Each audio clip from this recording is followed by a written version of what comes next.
আচ্ছা বলুন তো, জোকাররা সার্কাসে কিংবা টিভিতে খুব রং বেরঙের পোশাক কেন পরে? কিংবা ধরুন তো, হলুদ রঙের শার্ট, লাল রঙের প্যান্ট কেমন লাগবে আপনাকে? কালার। আজকে এই কালার হারমোনি নিয়েই কথা বলবো।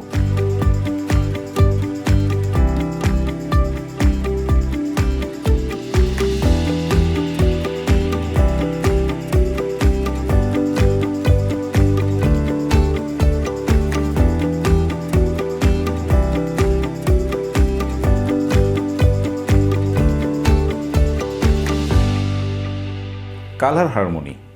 আচ্ছা, এই কালার হারমোনির বাংলাটা কি হতে পারে? রং সম্প্রীতি? না, রং সম্প্রীতি কথাটা বোধ হয় ঠিক যায় না।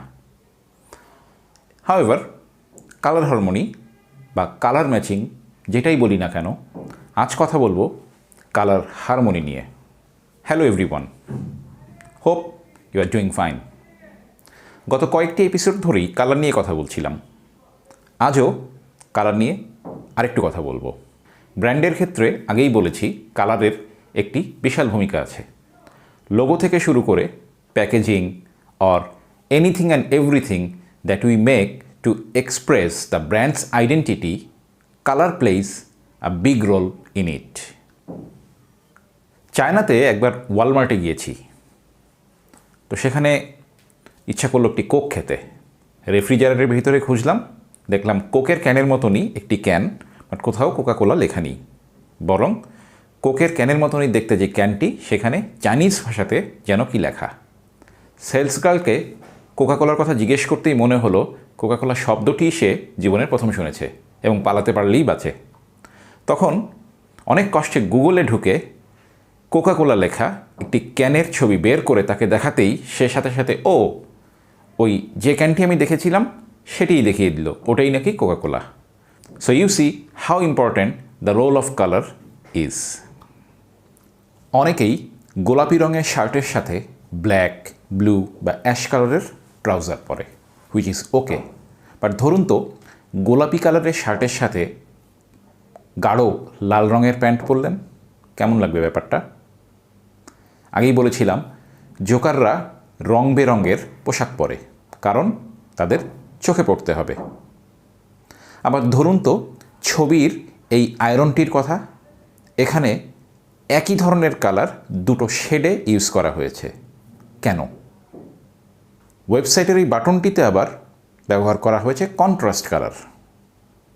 আসলে সব কিছুতেই কালার ব্যবহার করা হয়েছে কালার হারমোনি অনুযায়ী।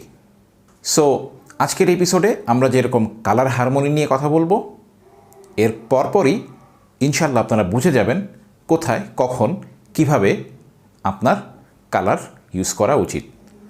So watch till the end and grow your colour sense. প্রথমে কথা বলবো কমপ্লিমেন্টারি কালার্স নিয়ে। Look at the colour wheel, যেখানে হলুদ, লাল এবং নীল তিনটি মৌলিক রং রয়েছে এবং বাকিগুলো এদেরই সংমিশ্রণে তৈরি। সো এখান থেকে আমরা কি দেখতে পাচ্ছি? অরেঞ্জের ডিরেক্ট বিপরীতে রয়েছে ব্লু কালার। তাহলে এই অরেঞ্জ এবং ব্লু হলো পরস্পরের কমপ্লিমেন্টারি কালার। তাহলে বলুন তো, গ্রিনের কমপ্লিমেন্টারি কালার কোনটি? Yes, you are right, it's red. ইয়েলোয়ের কমপ্লিমেন্টারি কালার কোনটি? It's purple. তাহলে এখান থেকে একটি ব্যাপার পরিষ্কার, কমপ্লিমেন্টারি কালারগুলো বেশ কন্ট্রাস্ট, তাই এগুলো একটি আনওয়ান্টেড ভিজুয়াল নয়েজ তৈরি করতে পারে। তাই একান্তই যদি কমপ্লিমেন্টারি কালার কোথাও ইউজ করতে হয়, তাহলে একটি কালারের সরাসরি কমপ্লিমেন্টারি কালার ব্যবহার না করে বরং ওই কমপ্লিমেন্টারি কালারের টিন্টস বা শেড ব্যবহার করা উচিত। নেক্সট কথা বলবো অ্যানালোগাস কালার নিয়ে। কালার হুইলের দিকে খেয়াল করলে দেখা যাবে একটি কালারের পাশেই অন্য কালারগুলো আস্তে আস্তে হালকা হয়ে তারপর অন্য কালার ধারণ করেছে। এই পরস্পর কাছাকাছি কালারগুলোই analogous colour. Unlike complementary colours, analogous colours are visually much softer. তাই কোথাও যদি কারো দৃষ্টি আকর্ষণের জন্য আপনার কালার ইউজ করতে হয়, this analogous colours might not be very useful.